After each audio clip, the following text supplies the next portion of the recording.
welcome back to the Three-Handed Bandits channel. It's Nathan back with another breakdown for you today, unveiling the 19th ranked team in our 2023 to 2024 preseason power rankings, the New England Patriots. This is a team that all across the board is widely considered to be the worst team in the AFC East and not a true contender in the AFC playoff picture. But overall, I do think this is a team that does have a lot of talent. It's going to be very well coached and could be some sleeping giants heading into this season.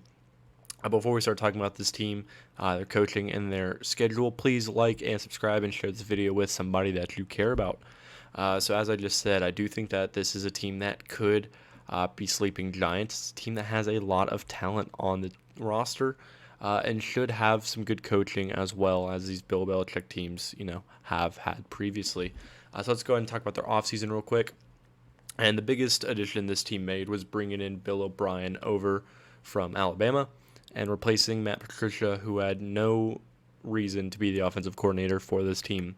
I do think that this addition alone is one of the biggest moves of the offseason for any team, but definitely is going to be very, very important for this team. I don't think people realize just how good Bill O'Brien is. I do think he's slept on in the grand scheme of the NFL picture, but that overall is going to be a huge addition, getting rid of Matt Patricia, who really had no reason why he was calling plays or any sort of offensive coordinator. He just shouldn't have been in the first place, but moving on from him is going to help this offense tremendously. They're losing Damian Harris, running back, but I think they're pretty ready to go full tilt with Ramondre Stevenson. And then the wide receiver room, they're losing Jacoby Myers and Nelson Aguilar. Nelson Aguilar was their only guy that really had juice, some true speed, but they're moving on from him. And Jacoby Myers is a little bit redundant as they're bringing in Juju, who is another bigger body slot guy, but also can do a little bit more versatile, with run blocking and winding up out wide. So overall, the offensive playmakers, they're not losing much because, as I said, they brought in Juju, who's probably going to be an upgrade from Jacoby Myers. And then they take a couple of late-round flyers on some guys at the wide receiver position in Kayshon Boutte and Demario Douglas, 6-round picks that they're hoping that they could maybe get an impact from, late-round flyers. Very worth the draft pick. They also bring in Mike Gesicki to help this passing offense as well. On the O-line, they bring Riley Reef to be their new right tackle as they're losing Isaiah Wynn and Yadni Kajus. It's kind of time for Isaiah Wynn to move on from here, and Yadni Kajus was a pretty good swing tackle for him, but Riley Reef is going to be their Band-Aid starter. But on defense, it's a very similar group. You're losing Raekwon McMillan, who's going to be out for the year because he got injured, and Devin McCourty retired. But outside of that, you're bringing everybody back, and you're adding Christian Gonzalez, Keon White, and Marte Mapu, who they took with their first 3 picks in the draft.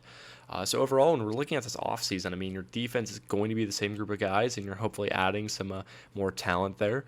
And then offense, they upgraded all across the board. So overall, I think this was a really good offseason for this Patriots team. And part of the reason why I do have optimism that this is going to be a pretty decent team this year.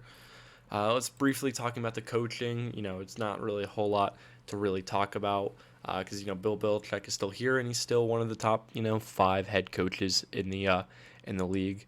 The good thing about him is, he's one of these older defensive minds, but he's not really afraid to adapt and kind of stay modern with his schemes and kind of what he's doing. So you still feel really good about him. This is still a very good, no-nonsense organization that's going to play tough, going to play physical, and going to be disciplined and not make a whole lot of mistakes.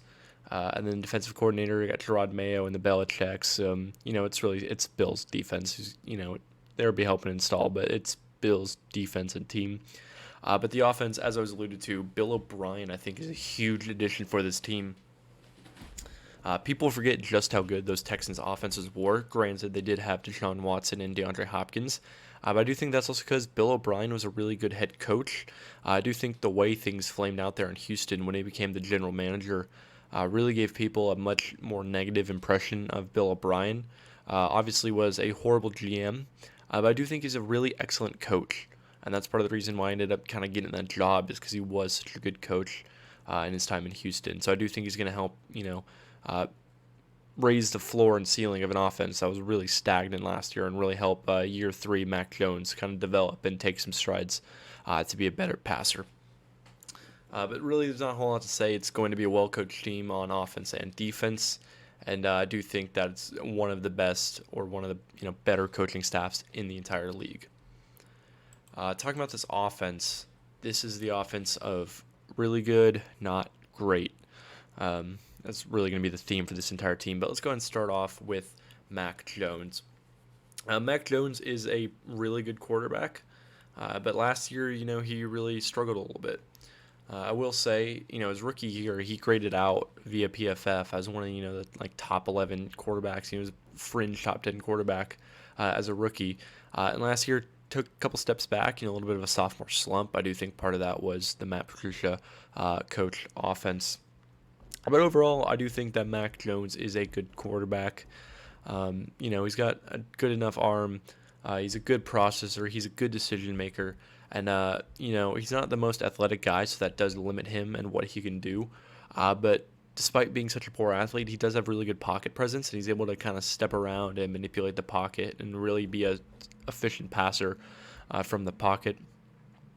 Just as I said, though, he's so physically limited where, he just can't really scramble. He can't really do all these crazy play extensions. And, he has an okay arm, but he's really not uncorking the deep ball very consistently.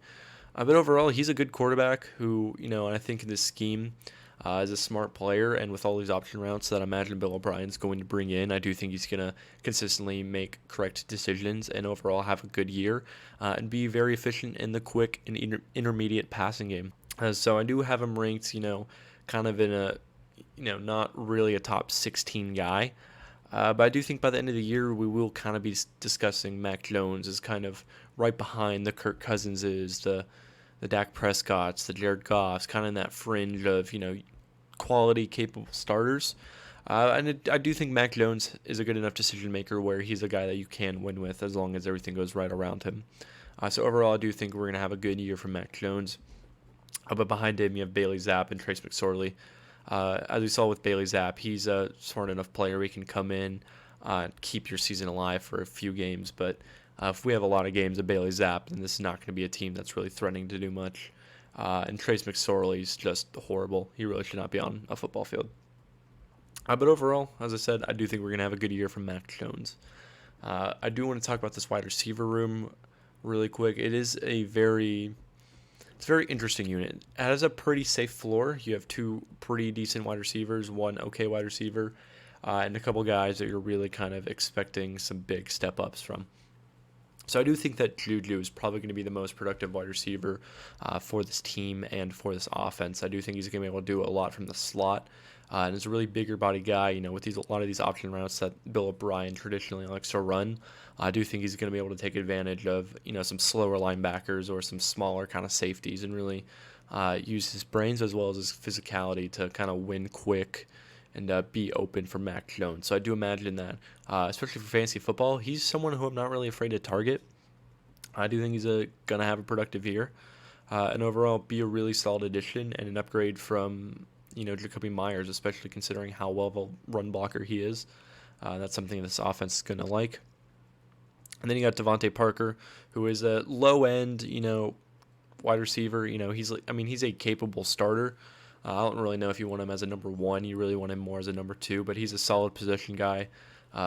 He's okay in the short to intermediate game, and as a deep threat, he can kind of win, although not very consistently just because he doesn't have, amazing elite speed.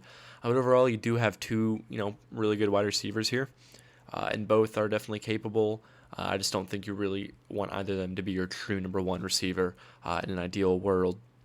But I do think they're going to be pretty productive and have decent years. For fantasy football, I'm not really targeting Devontae Parker at all, but for Juju, I'm definitely think he's going to have a really productive year. Kendrick Bourne is kind of a low upside starter. He's not very fast, so he just can't do a whole lot physically. But he's a good route runner, got good hands. He's a very okay starter. And then Matthew Slater is going to make the team here just for special teams. Tyquan Thornton, Demario Douglas, and Kayshon Boutte are your guys that have upside that you're really hoping hit. Tyquan Thornton got on the field for this team last year and was okay. Definitely has a lot to prove that he can be a true outside wide receiver and use his speed to really become a solid deep threat for this team. Obviously, he's this weird, tall, skinny, lanky guy. So he's not the most physical player, but he does have good speed and is somebody that can kind of develop to be a decent starter for this team. And he's really going to be someone that they need to break out if they want to have a super prolific deep passing game or a super prolific offense. I imagine he'll have a pretty decent year, but I imagine he's not going to have crazy flying off the number stats. I think he's going to have a couple games where he'll do really well, but overall, I think we're going to be feeling okay about him heading forward, but not really expecting some elite talent. And then Demario Douglas and Kayshon Boutte are two interesting players. Demario Douglas is this very fast, very small guy coming out of Liberty. So obviously a smaller school and a lower level of competition. But he does have some pretty legit speed. And hopefully they can kind of use him in a very Rondale Moore-esque way of kind of being using his speed, on end arounds and, being clever with him. He's, as I said, he's a smaller guy. He's not really going to be able to, beat press man coverage or do anything super crazy, but maybe he's someone they can use to be a gadget player, to use his speed to add a little bit of an explosive element to this offense. And then Kayshon Boutte, obviously coming out of LSU, he got recruited. He was a really top recruit and had, insane athleticism, and came in that 2020 year, and then COVID hit, and then that entire program really just fell off the rails. And so he didn't really live up to the hype that he had coming in. I think he was a 5-star recruit. But he's a guy that should have all the tools, but, he had issues with coaching staff and, school and all that stuff. So maybe, being out of that, we really hope him just focus on football and getting back into, having passion, wanting to be great. But worst case, he's a 6th-round pick, so they don't have any ties to him. But, he had such a poor combine. He ran like a 4.5 and, like a 29 or like 26-inch vertical. Like, I just think that off the field, he just doesn't have the work ethic or determination to really step up and work at it to become a great player. But, I mean, physically, he has the potential and does have the tools. But, if Bill Belichick's not going to be able to get that out of him, then no one is going to. So, I'm really interested to see how it's going to go for him. I'm really not expecting much from him. That combine was such a red flag. But, he's a guy that has that potential, so I wouldn't be surprised if he is able to reach it at some point. I just don't really think it's very likely to bet on that. Then talk about the tight ends. You got Hunter Henry, Mike Gesicki, and they bring in Anthony Firkser as well. Anthony Firkser is like a decent third tight end and one of the better third tight ends in the league. But then Hunter Henry and Mike Gesicki is a very interesting tight end duo. Hunter Henry, I imagine, is probably going to out-snap Mike Gesicki a little bit more. Neither of these guys are great run blockers, but I guess Hunter Henry is going to be the better one. Hunter Henry is more of a traditional tight end. Mike Gesicki is almost a wide receiver with the way he plays. I do think they're going to have some pretty decent years. I imagine Hunter Henry will probably out-snap Mike Gesicki, but I do imagine that Mike Gesicki and Hunter Henry will be fairly even in production, or Mike Gesicki might end up actually outproducing Hunter Henry. Neither of these guys are super explosive players. For how big Mike Gesicki is, you really hope he'd be better at contested catches. And then Hunter Henry is really not the athlete that he used to be in his prime. I think the injuries have piled up on him. But overall, I mean, they're still two solid tight ends. They're still probably top 20, 15 tight ends in the league. And they're going to be fairly productive. They're going to be decent route runners, have pretty reliable hands, but overall not be a super dynamic group. And that's kind of the theme for this offense. For this passing game, is there's not a whole lot of dynamism. You have a lot of very solid players, but not really any true elite players. It's a lot of good, not great. I do think that your best, relative at their position, best player for this passing offense is probably going to be Ramondre Stevenson, who I do think is a really good receiving back and just a good back in general. But I think he's one of these guys that knows he isn't fast, so he's really not trying to bounce everything outside and beat you to the edge and use athleticism. He's really a shifty guy, patient runner, and has pretty decent contact balance, and he's very fluid catching the ball out of the backfield. He can take screens and he can run simple routes, so I do imagine he'll probably have a decent year on some of these option routes coming out of the backfield, reading the linebacker, the safety who's ever covering, and being a reliable option for Mac Jones, who's not really afraid to take the check down. But even him, he's not a Christian McCaffrey, Austin Eckler, Alvin Kamara. Like, he's going to be a positive, a plus, a really good receiving back, but not necessarily anything too crazy. I don't know how much we're going to see from Pierce Strong in the receiving game, but Ty Montgomery, I imagine, will probably get out there a decent amount as a third down receiving back for this team as well. But he probably won't run the ball very well. But overall, I mean, looking at this passing game, with Mac and, these wide receivers, it's going to be a very high floor, but a very low ceiling offense. I just really don't think that they're going to be bad. But they really just don't have a whole lot of, explosive, dynamic, elite talent to be great offense. So, I mean, passing game, I don't think they're going to have a true top 10 passing game because, I mean, I think the scheme's going to be better. I just think it's overall just going to be like, a very middling, the 14th to 18th to 12th, like just in that mid tier of passing offenses. The running game, I imagine, is probably going to be very similar because, as I said, Ramondre Stevenson's not the most explosive athlete, so he's not turning doubles into triples, you know what I mean? Like, he's a good runner, but not just, he doesn't have this home run speed. But he's, as I said, really shifty, patient runner, has pretty decent vision. His only real weakness, I'd say, outside of his speed is ball security. He tends to cough up the ball just a little bit. So hopefully he can kind of clean that up a bit. And also he has had some injury issues before. So hopefully those don't flare up. I mean, they've already started in preseason. So maybe we do see Pierre Strong get on the field as running back for this team if Ramondre Stevenson goes down. And he's going to be an okay runner. But overall, same thing, especially with Ramondre Stevenson if he goes down. It's going to be a good running game, but not necessarily a great running game. It's going to be a very decent offense for passing and running the ball. Part of the reason it's going to be decent is you just got a very decent offensive line. The entire theme of this offense, good, not great. This offensive line is pretty good, not great. Pass protecting, they are a little bit better just because athletically a lot of these guys are somewhat limited.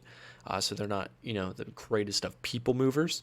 We'll start with David Andrews and Mike Onwenu, who are their better two of the five. Really solid pass protectors, really solid run defenders. But neither of them are elite. You don't have Jason Kelsey or Chris Lindstrom, but these guys are really consistent, really solid, really good players.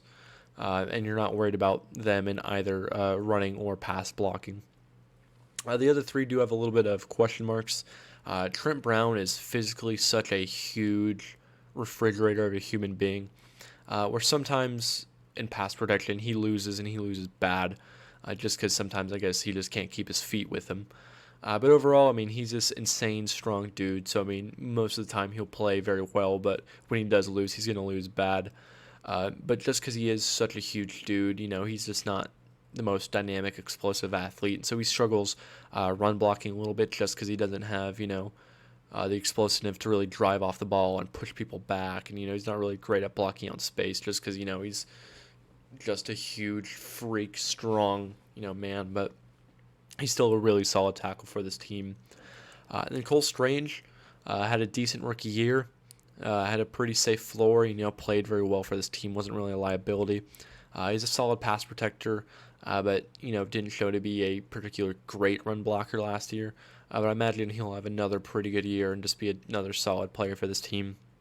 And then at right tackle, Riley Reif has really bounced around the league the last couple of years. He's just a very decent tackle. He's okay in run blocking, okay in pass protecting. Some weeks he'll be okay, and some weeks he'll be a liability. But overall, he's not. He's a starting caliber tackle who's not going to be a liability or going to be a turnstile there. He's going to be, a pretty safe option. And then depth, you got C.D. So, Antonio Maffei, and Jake Andrews, a bunch of guys they drafted to kind of help fill out some interior depth.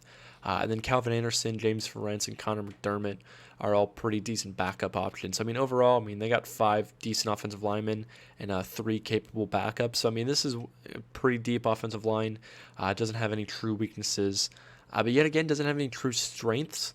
They're definitely going to be a little bit better of a pass blocking unit than a run blocking unit. But, even then, it's going to be anywhere from the 12th to the, 20th best offensive line any week, week to week. And that's just the entire theme for this offense is good, not great. I think they're going to have a safe floor, but just be very limited because they just don't have a whole lot of explosive or elite talent. Talking about this defense, though, this is a unit that definitely does have the potential to be a little bit more on the elite side. And so we're going to talk about this D-line first. So obviously this is a very versatile, very multiple group. They could go 3-3-5. They can run 4-3. They can do a whole lot of stuff. They can really run whatever they want. So let's start off kind of talking about the edge group.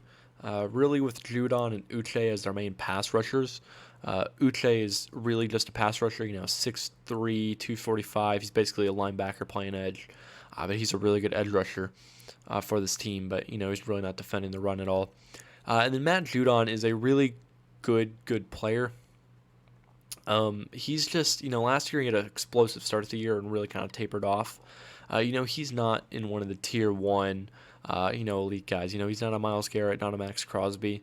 And I really don't even think that he's in a tier two of guys. Like, I don't really see him being, like a Zadarius Smith, a Daniel Hunter. Like, I think he's kind of in a tier three of really positive pass rushers.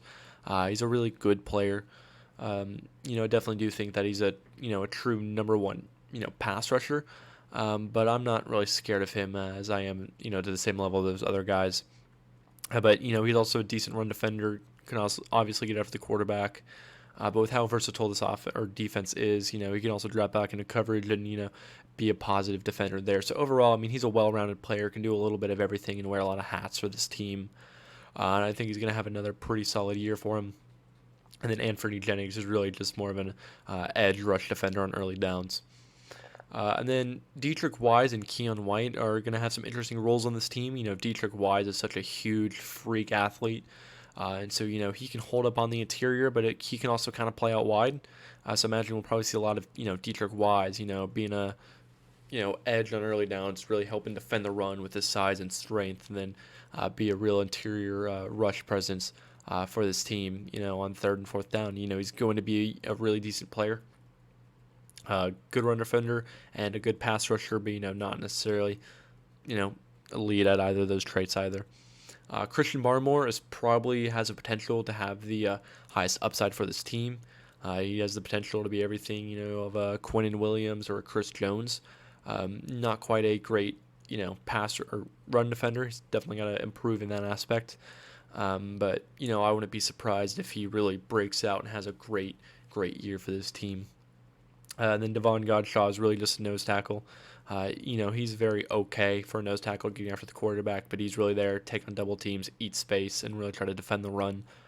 And they also have some interesting depth. Keon White is this athletic freak that really had a lot of hype heading into the NFL draft. Some people even thought he might be a first-round pick. He was not. He fell to the second round.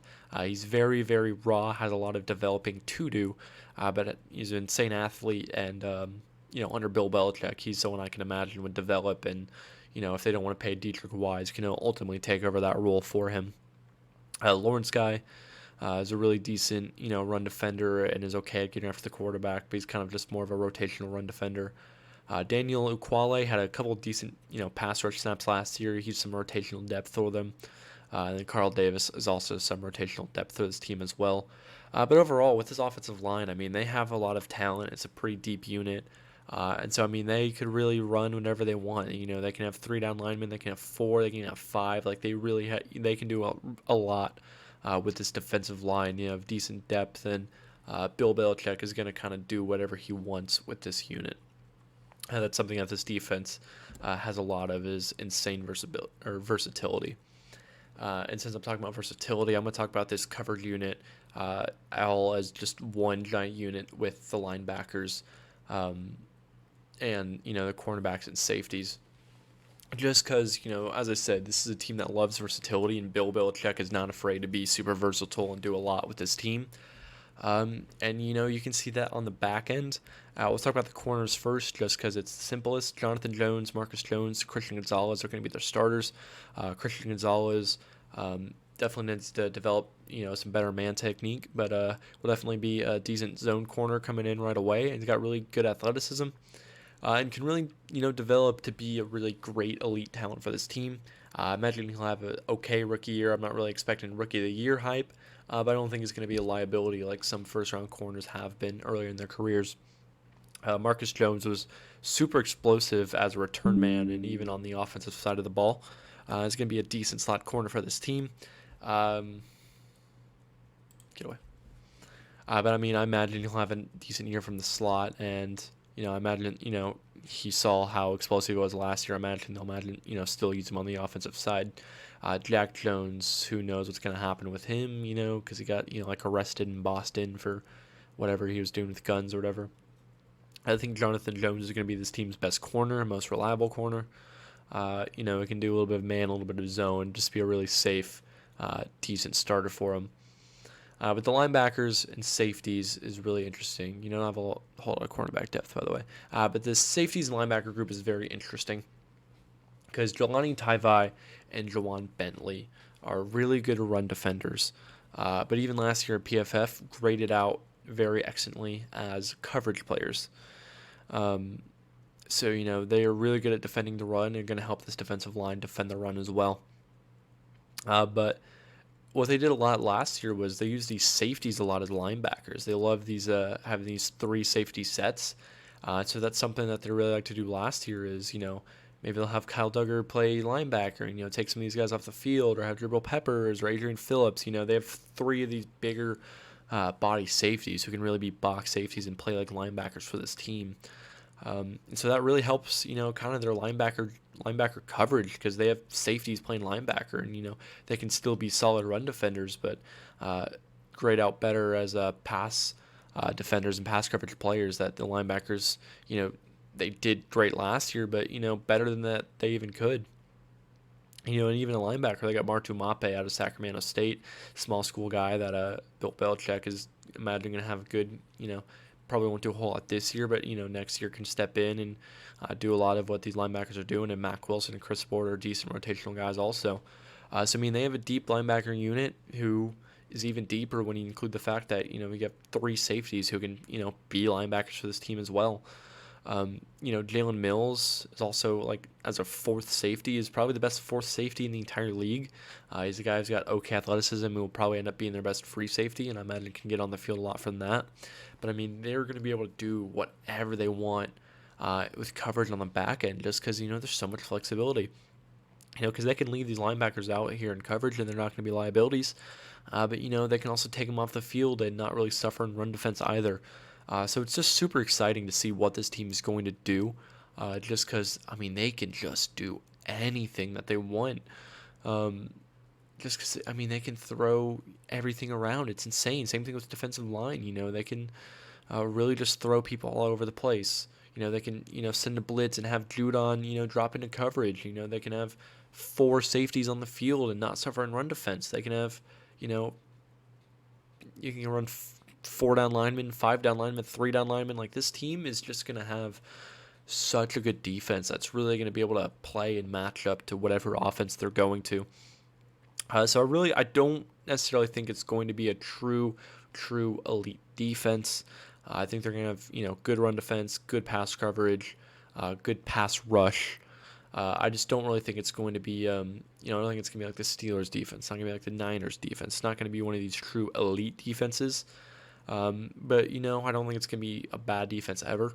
I imagine it'll probably be anywhere from like the 14th to like the 7th best, defense. It's going to be a really, really good unit. That's going to be able to do just about whatever they want at any given time. So if you do have faith in this team, it's going to be from this defense who's starting to slowly add more talent as they were losing a lot. They're starting to really gain that back. And this is going to be a really good defense this year. Talking about their schedule, it is very interesting though. So Vegas has their line at 7.5. I have them about 8.5 or 8.6 wins. So I'm fairly confident that they'll hit the over and they'll win at least 8 games. But they do have a schedule that's pretty brutal at points. They open at home against Philadelphia and Miami, and I frankly think they could win both of these games. And I'm frankly calling my shot now that they're going to beat Philadelphia. But then they have to go, on the road to the Jets and to the Dallas Cowboys, which I think those are definitely losable games. And then they have New Orleans and at the Las Vegas Raiders. So, I think best case scenario, I think this team could, there's a real shot this team could be 6-0. I don't think it's going to happen. I think, 3-3 or 4-2 through these first 6 games, though, is, pretty likely. I'm pretty sure they'll beat New Orleans and Vegas, and I could see them beating Dallas or Philly and even Miami. So, I do think they'll be in a pretty good position.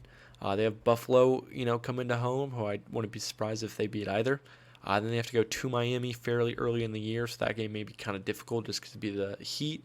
But then week 9 and week 10, right before the bye, you have 2 easy games against fairly young quarterbacks, so I think they can win both of those games. So I think, coming off the bye, I think this is going to be a team that's at least at 5 wins and is really going to be in the hunt for the AFC playoff picture. Coming off the bye, they have a lot of good teams they're going against, but I still think they can have, steal a couple wins here. Obviously, they have to go to the Giants. They have the Chargers coming to their place. They have to go to Pittsburgh. They have KC coming to their place. They have to go to Denver, to Buffalo. And then they have to end the year with the New York Jets coming to play them in Foxborough. So in that second half, I mean, I could see them beating the Giants, Chargers. I wouldn't be surprised if they're able to beat Denver, even Buffalo. And what I imagine will probably be a cold game there in Buffalo. But I mean, they could definitely lose a lot of these games too. I imagine, KC, the Jets, they'll lose, and I imagine Pittsburgh can keep up with them and limit them offensively. So I mean, I don't think this team is really going to threaten to win the division. I think they're plus 800 odds right now. I definitely don't think they're going to threaten to win the division. I mean, this is a really tough back half of the schedule coming off the bye for a team that's really going to be trying to compete to win the division. So I don't think they're necessarily going to be competing for that. But this is definitely going to be a team that's going to be in the playoff hunt. And I just I can't really picture this team having 5, 6, 7 wins. I just frankly can't. I do think they'll be able to win enough games and steal a couple late in the year to at least get to 8 wins. I imagine this team is going to have 8 or 9 wins. I really don't see them, surpassing that, but I don't really see them going lower than that either. This is a team that has, just so much good players, but not a whole lot of star talent that's really going to win them, a crazy amount of games. But they don't have any weaknesses, so they're not going to lose a whole lot either. So I think it's going to be an 8 or 9 win team. That's going to end up just missing out on the playoffs, I think. But they're going to be someone that, week 18, week 17 are going to be competing for a playoff spot. And frankly, if I'm a playoff team, it's not somebody I want to face just because, they're going to be a really good unit. But overall, just kind of recapping everything real quick. I mean, Bill Belichick and his coaching is still going to be great, and Bill O'Brien's really going to help the offense. But the offense is very high floor, very low ceiling. I really don't imagine it's going to be a super explosive unit, but they're not going to be true weakness, because they have okay playmakers and a good offensive line. That's a good enough recipe to have a decent offense. But this defense is talented, very versatile. They can do really whatever they want on that side of the ball. But the schedule, as I said earlier, I do think they'll have a lot of wins, but coming off the bye, that is a lot of tough games against a lot of pretty decent teams. So, I mean, their schedule could, have them missing out in the playoffs. But overall, this is not a team I want to face, and a team that I do think is a true threat to make the playoffs in a very dangerous AFC. So overall, if you're a Patriots fan or a fan of any of these AFC East teams, kind of let me know what you think. Let me know where you agree with me. Let me know where you're wrong. Where I'm wrong. Whoops. If you did stick around for this entire video, please like, please subscribe, and we'll be back very soon with our 18th ranked team. Thank you all for watching, guys. Peace.